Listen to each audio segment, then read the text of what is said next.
Halo, nama saya Katrina, NIM A2512021. Hari ini kita akan membahas materi mengenai koloid.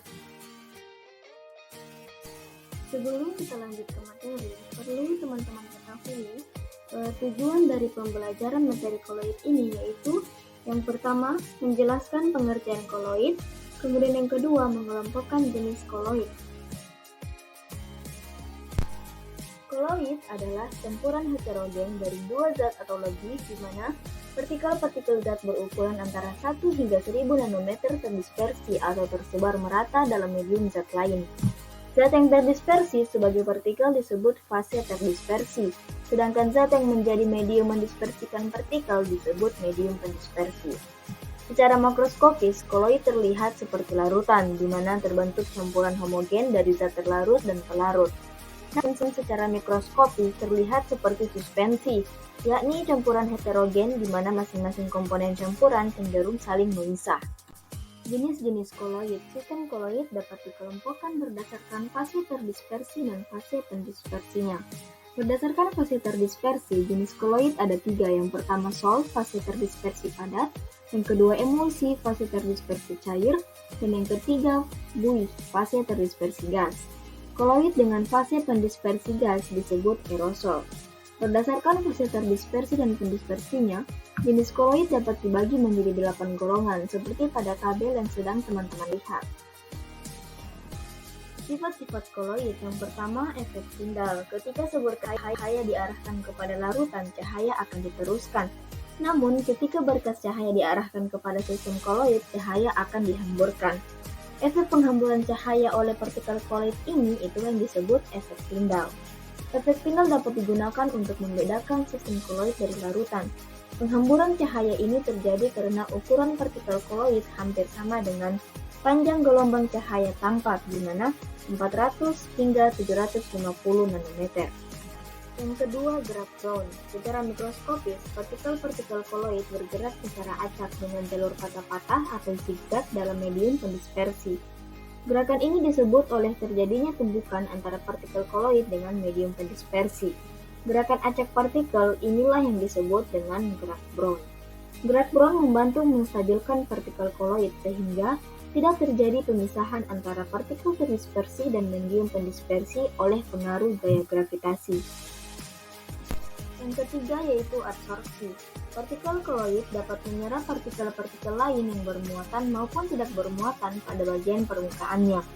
Peristiwa penyerapan partikel-partikel pada permukaan zat ini itulah yang disebut dengan absorpsi.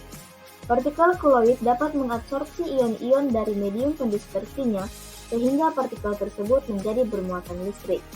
Jenis muatannya bergantung pada muatan ion-ion yang diserap. Sebagai contoh, sol FeOH 3 kali dalam air bermuatan positif karena mengabsorpsi ion-ion positif, sedangkan sol AS2S3 bermuatan negatif karena mengabsorpsi ion-ion negatif. Yang keempat yaitu elektroforesis. Partikel koloid dapat bergerak dalam medan listrik. Hal ini menunjukkan bahwa partikel koloid bermuatan listrik. Pergerakan partikel koloid dalam medan listrik di mana partikel bermuatan bergerak ke arah elektroda dengan muatan berlawanan ini disebut dengan elektroforesis.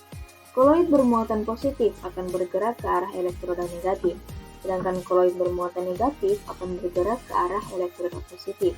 Oleh karena itu, elektroforesis dapat digunakan untuk menentukan jenis muatan koloid dan juga untuk memisahkan partikel-partikel koloid berdasarkan ukuran partikel dan muatannya. Yang keempat yaitu koagulasi. Muatan listrik sejenis dari partikel-partikel koloid membantu menstabilkan sistem koloid. Jika muatan listrik tersebut hilang, partikel-partikel koloid akan menjadi tidak stabil dan bergabung membentuk gumpalan. Proses pembentukan gumpalan-gumpalan partikel ini itulah yang dikatakan dengan koagulasi. Setelah gumpalan-gumpalan ini menjadi cukup besar, kumpulan ini akhirnya akan mengendap akibat pengaruh gravitasi. Selanjutnya yaitu kita membahas mengenai sifat efek Tyndall dari koloid secara mendalam. Efek Tyndall yaitu peristiwa penghamburan berkas cahaya oleh partikel-partikel koloid. Contoh dalam kehidupan sehari-hari. Contoh yang pertama yaitu sorot lampu mobil pada malam yang berkabut. bisa terlihat pada video berkas cahaya sinar lampu mobil. Contoh yang kedua yaitu berkas sinar matahari melalui celah daun pepohonan pada pagi hari yang berkabut. Koloidnya yaitu kabut. Contoh berikutnya yaitu sorot lampu proyektor pada gedung bioskop yang terkena asap.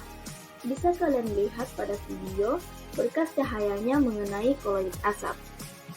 Contoh yang terakhir yaitu terjadinya warna biru di langit pada siang hari dan warna merah atau jingga pada saat matahari tenggelam.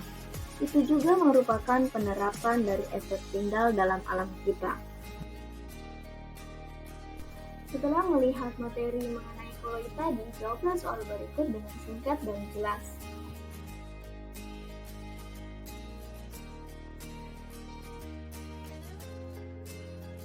Itulah materi mengenai koloid. Sekian dan terima kasih.